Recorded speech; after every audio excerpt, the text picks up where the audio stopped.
이제 하나님의 말씀을 경청하시겠습니다.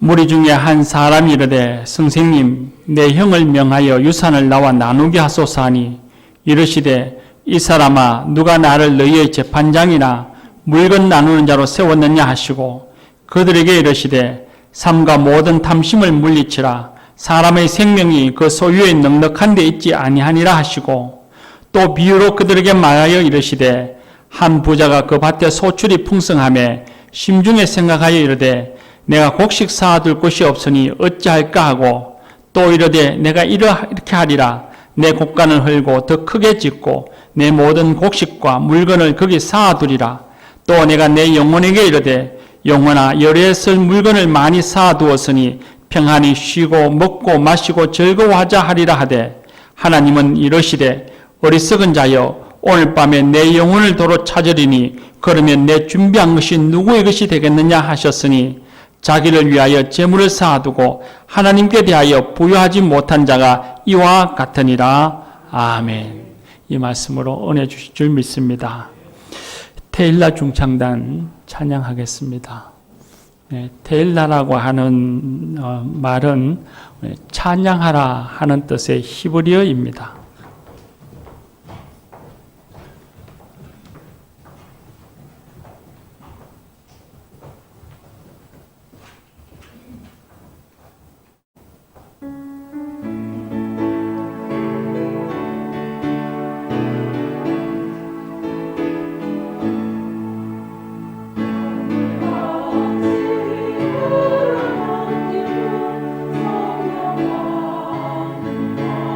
성령아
귀한 찬양 감사합니다. 저와 여러분이 늘 찬양의 사람이 되기를 축복합니다. 할렐루야. 오늘 읽은 이 말씀 속에는 어리석은 부자라고 하는 제목을 가진 예수님의 비유의 말씀이 있습니다. 한 부자가 밭에 소출이 풍성해서 곡식을 쌓아둘 곳이 없자 고민하며 생각하기를 지금 있는 곡간을 헐고 더 크게 짓고 모든 곡식을 거기 쌓아두리라, 그렇게 생각을 합니다. 그리고 재물이 안전하게 보존되어질 그 미래를 내다보면서 내 영혼아, 여러 해 동안 쓸 물건을 많이 쌓아두었으니 평안히 먹고 쉬고 마시고 즐거워하자 하면서 미래에 누릴 안락을 생각하고 만족해 하였다, 그렇게 말씀하십니다. 여러분 생각엔 이 예수님의 비유 속에 나오는 부자를 생각을 어떻게 평가하십니까? 나 같으면 수확물을 창고에 두지 아니하고 내다 팔아서 그 돈으로 재투자할 걸 그렇게 생각하십니까? 아니면 이 부자가 안전하게 자산을 잘 관리하는 것 같으니 매우 지혜롭다고 생각하십니까? 아니면 이 부자가 욕심이 좀 과하구나, 욕심이 좀 많구나, 그렇게 생각하십니까? 예수님의 이 비유에는 전제되어지는 배경, 이 말씀 비유를 하시기 전에 전제되는 상황이 있었습니다. 오늘 우리가 읽은 말씀에 보면 13절에 나오는 말씀입니다. 예수님 주변에 수만 명의 사람들이 모여서 서로 밟힐 만큼 되었는데, 그렇게 모여든 많은 무리 중에 한 사람이 앞으로 나서서 예수님께 말합니다. 선생님, 내 형을 명하여서 유산을 나와 나누게 해 주십시오 라고 말합니다. 이 선생님이라고 하는 말은 히브리어로 랍비입니다. 유대 사람들에게 랍비라고 하는 건 법률을 가르치는, 율법을 가르치는 선생이라는 말이죠. 이 무리 속에 섞여 있다가 앞으로 나온 이 사람은 예수님을 그리스도 구원자라고 생각하지 아니하고 율법 전문가, 법률 전문가로 여겼습니다. 그래서 예수님께 나와서 그렇게 말을 했던 것이죠. 예수님, 제 형에게 그가 잘못했고 제게 저희 목을 주어야 한다고 말씀 좀 해 주십시오, 그렇게 요청했던 겁니다. 이런 요구가 나오게 된 상황은 깊이 보지 않아도 아주 분명한 것 같습니다.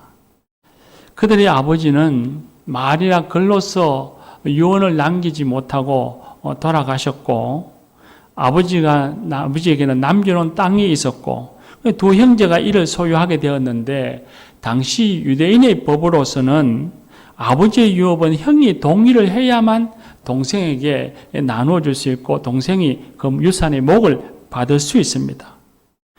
형이 허락하지 않으면 동생은 아버지가 아무리 많은 유산을 남겼더라도 그 유업을 한 치도 물려받을 수 없습니다.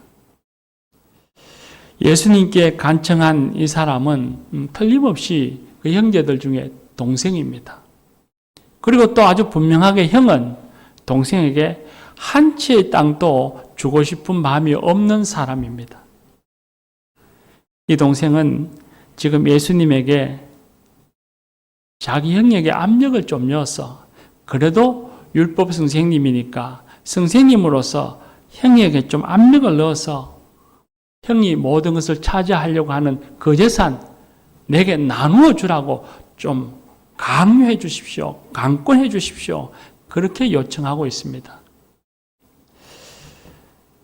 이 아우가 요구하는 상황, 이런 배경이 고대 유대 사회에서나 있음직한 그런 일일까요?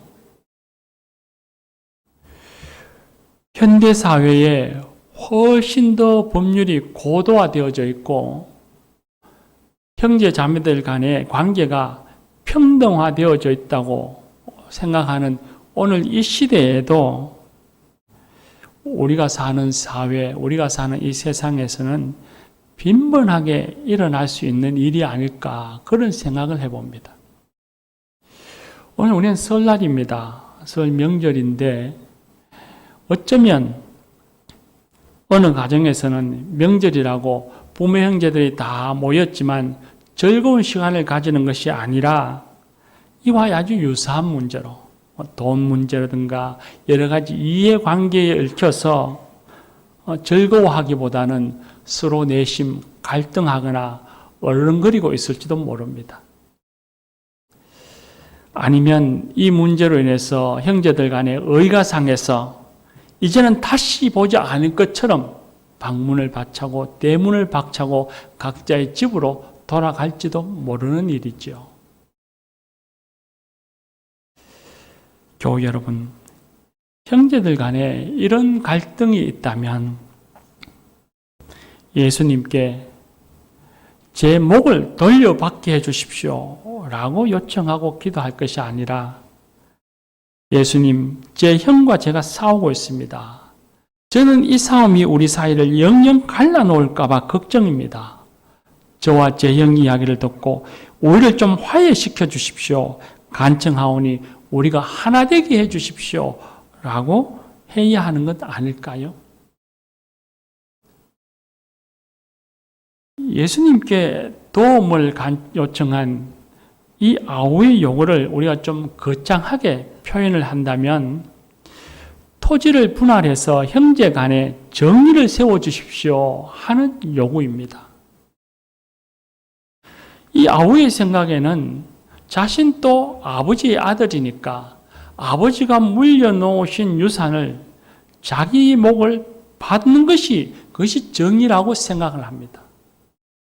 근데 형의 입장에서 보면 사회적 관념에 따라서 자기가 아버지의 유산을 다 가지는 그것이 정의라고 생각합니다. 형도 아우도 누구도 자신들의 행동이 불의하다고 말하지 않습니다. 다 자신이 정의롭다고 생각하고 있는 것입니다. 우리는 대체로 정의를 요구하는 명분을 우리 스스로가 결정합니다. 자신이 정해놓은 명분 때문에 자신이 행동하는 모든 것이 다 정의라고 우리는 생각하면서 삽니다. 예를 들면 땅이 있으면 그 땅을 공평하게 배분하는 것이 정의라고 말합니다. 그런데 땅을 공평하게 배분할 때마다 우리가 세워놓은 우리 각자의 명분은 이웃보다는 내가 좀 더 많이 가지는 것이 정의라고 생각하고 그렇게 이기적으로 계산한다는 것입니다. 그래서 자기 스스로 만들어낸 정의에 빠지게 되어지고 그런 정의에 앞장서다 보면 그가 정의의 심부름꾼이 아니라 오히려 무법의 독재자가 되어서 주변의 사람들을 고통스럽게 하고 공동체를 분란하게 만드는 죄를 범하게 되는 것입니다.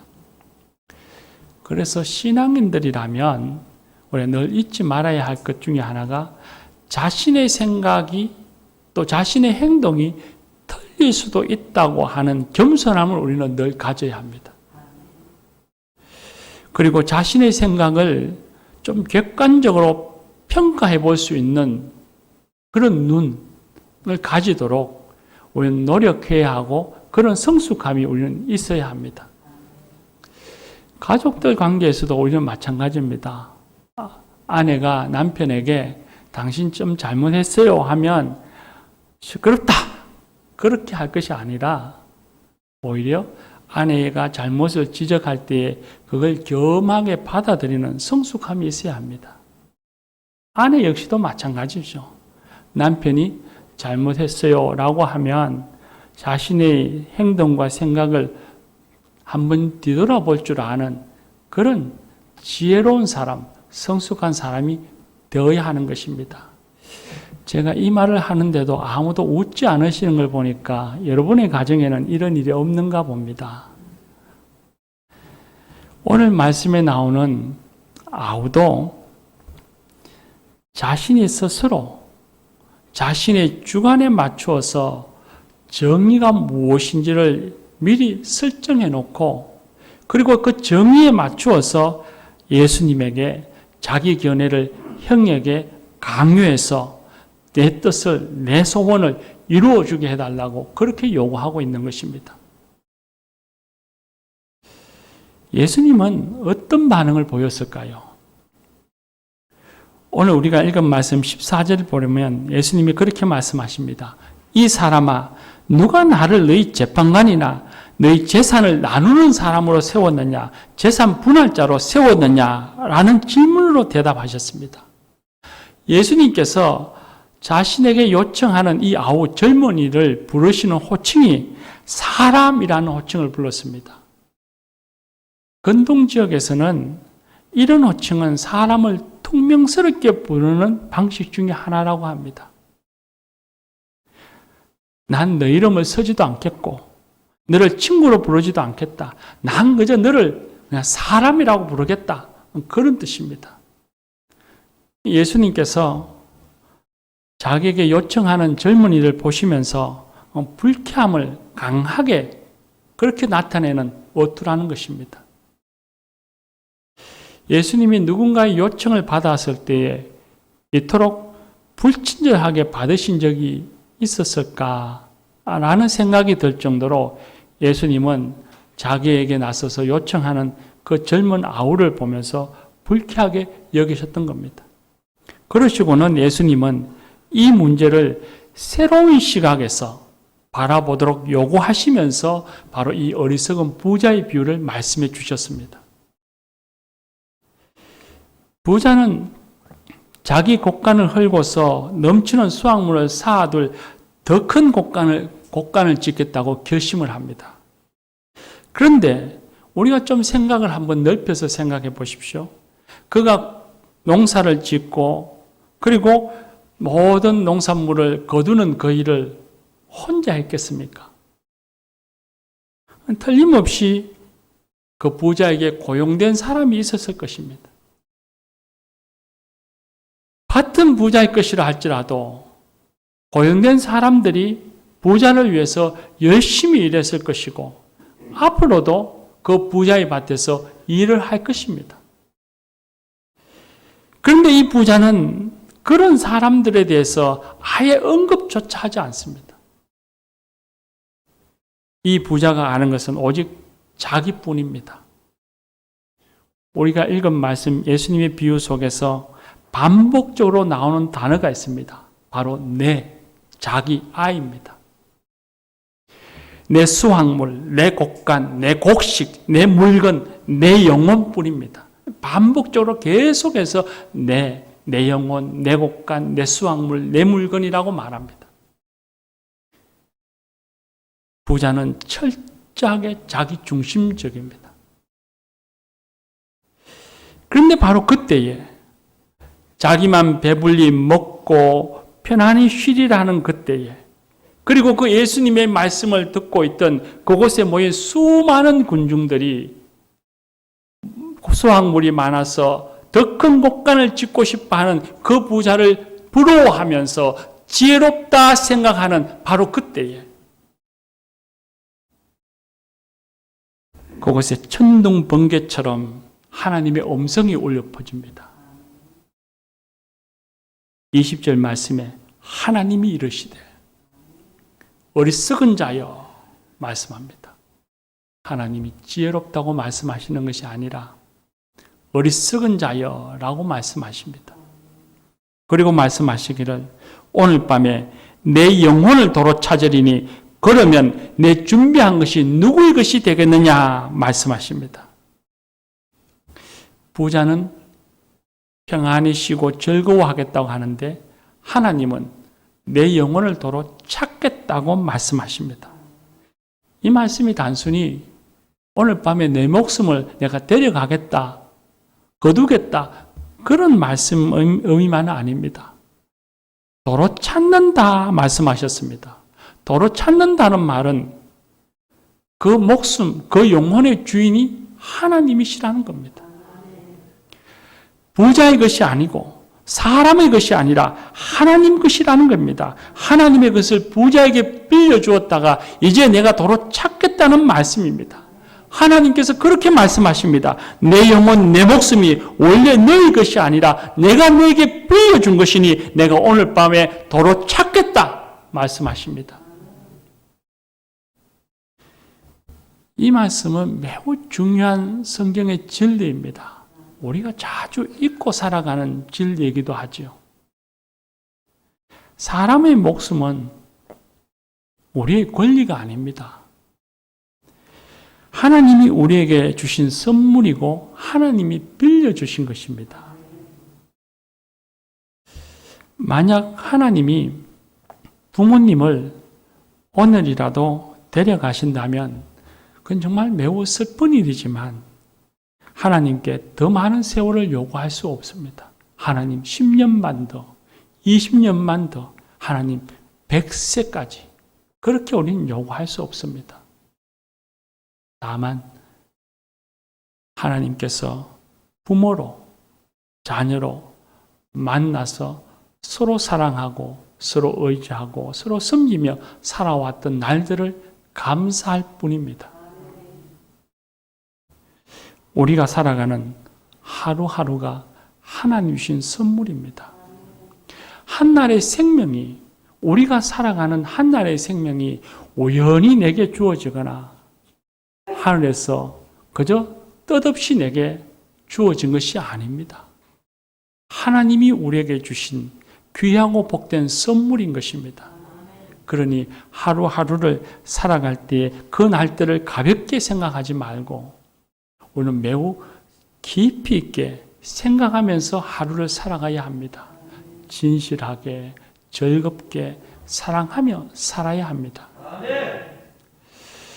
목숨이 이러할진데 우리는 세상에서 제일 귀한 것이 무엇이냐 물으면 다 자기 생명, 목숨이라고 부르지 않습니까? 그런데 그 목숨, 생명이 하나님의 것일진데 우리가 가진 수확물 역시도 하나님이 주신 선물입니다. 우리가 소유하고 있는 모든 것, 재물, 시간, 자녀, 우리의 신앙, 교회에서의 직분, 사회에서의 직위, 그리고 우리가 가진 달란트, 재능, 이 모든 것이 다 하나님이 우리에게 주신 선물입니다. 그러니 우리는 하나님의 것을 맡아놓은 청지기로서 우리에게 주신 이 모든 것들, 이 선물을 내 마음대로, 내 욕심대로 써야 할 것이 아니라 하나님이 기뻐하시는 곳에, 하나님이 뜻하시는 곳에, 하나님이 사용하시라고 하는 곳에 사용해야 할 책임이 있는 겁니다. 그런데 예수님의 비유 속에 등장하는 이 부자는 자신의 목숨도 자신이 거두어들인 수확물도, 그 풍성한 수확물도 하나님의 것이라고 하는, 하나님이 자신에게 주신 선물이라고 하는 생각은 아예 하지도 않았습니다. 진리를 망각한 것입니다. 소유물을 주인 대신 하나님이 명하신 대로 사용해야 할 책임이 있다는 사실을 그는 몰랐습니다. 그래서 그는 오로지 자신이 거두어들인, 고용한 일꾼들이 수고하여서 거두어들인 수확물을 오직 자신의 것이라 여기고 오직 자신만이 먹고 마시고 편안히 쉬고 즐거워하는 데에만 사용하려고 했던 것입니다. 더 안타까운 것은 어리석은 부자는 풍성하게 쌓아놓고 쉬고 먹고 마시면 자신의 영혼, 자신의 삶이 평안해질 것이라고 생각하고 있다는 겁니다. 이 말을 우리가 역으로 반대로 생각하면 먹고 마실 것이 충분하지 않고 차고 넘치지 못하면 그 영혼이 평안히 쉬지 못한다는 말입니다. 그러나 영혼의 주인이 누구이십니까? 하나님이십니다. 그렇다면 우리의 인생의 쉼이, 우리 영혼의 쉼이 어디에서 안식을 누릴 수 있겠습니까? 바로 주인 대신 하나님에게서 안식을 누릴 수 있습니다. 하나님 안에 있어야 진정한 영혼의 쉼을 얻게 되는 것입니다. 시편 42편에 보면 다윗은 그렇게 노래합니다. 사슴이 시냇물을 찾기에 갈급한 것 같이 내 영혼을 하나님 찾기에 갈급합니다. 그렇게 찬양하고 있습니다. 하나님 안에 있을 때에 비로소 그 인생, 그 영혼이 쉼을 얻는데 이 어리석은 부자는 그 진리를 몰랐던 것입니다. 그래서 21절에 보면 예수님께서 이렇게 말씀하십니다. 자기를 위하여 재물을 쌓아두고 하나님께 대하여 부유하지 못한 자가 이와 같으리라 했습니다. 오로지 자신만을 생각하며 살아가는 사람은 하나님을 위한 부를 모으지 못하고 결국엔 하나님이 그 영혼을 찾으실 때 비참하게 될 것이라는 말씀입니다. 교우 여러분, 예수님께서는 이 어리석은 부자의 비유를 통해서 자신에게 와서 요청하는 이 젊은이에게 말씀하십니다. 돈의 문제, 경제 정의의 문제를 난 내 것을 원해. 너와 내가 단판을 짓자. 그런 시각으로 바라보지 말아라 말씀합니다. 모든 것이 하나님의 것이니 하나님의 시각으로 하나님의 관점으로 문제를 바라보아야 한다고 말씀하고 계시는 것입니다. 우리는 자주 사람의 가치를 소유물로 결정하려고 하는 습관을 우리는 가지고 있습니다. 그 사람이 무엇을 소유하고 있는가, 얼마나 가지고 있는가에 따라서 그 사람의 가치를 매기려고 합니다. 그 사람을 대하는 자세가 달라집니다. 그러다 보니 세상에서 인정받기 위해서 우리는 너나 할 것 없이 더 많은 것을 소유하기 위해서 몸부림치고 끊임없이 노력하면서 자기의 자아를 파괴해 갑니다. 욕심이 과하다 보니 타인의 죽음이나 고통 앞에서도 서슴없이 자기 욕심을 드러내고 소유욕을 드러내는데도 우리는 전혀 부끄러워하지 아니하고 그걸 당연하게 여기며 살아가고 있습니다. 사람의 가치는 소유에 있지 않습니다. 유명한 프로야구의 선수의 연봉, 스타라고 말하는 선수의 연봉이 제가 아는 대로 하면 한 수십억이 넘는 것 같습니다. 그는 사람들로부터 사진 찍히기를 원하는 그런 스타이고 우리 역시도 그를 만나면 사진 찍고 싶어 하고 그리고 와 하며 부러워하는 그런 사람입니다. 근데 반면에 낙엽이 쌓이고 비가 와서 더러워진 거리, 내 집 앞을 쓸어주는 공무원, 매일같이 쓰레기를 수거해 가는 공무원들의 그 연봉은 우리가 놀랄 만큼 그렇게 많지는 않을 것입니다.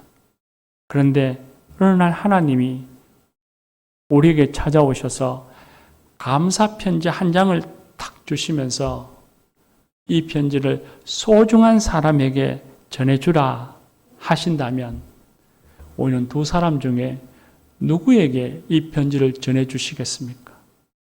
하나님의 마음은 어디에 있을 것 같습니까? 그 사람의 가치가 소유에 있지 않습니다. 그 사람의 소유가 그 사람의 가치를 결정하는 것은 아닙니다.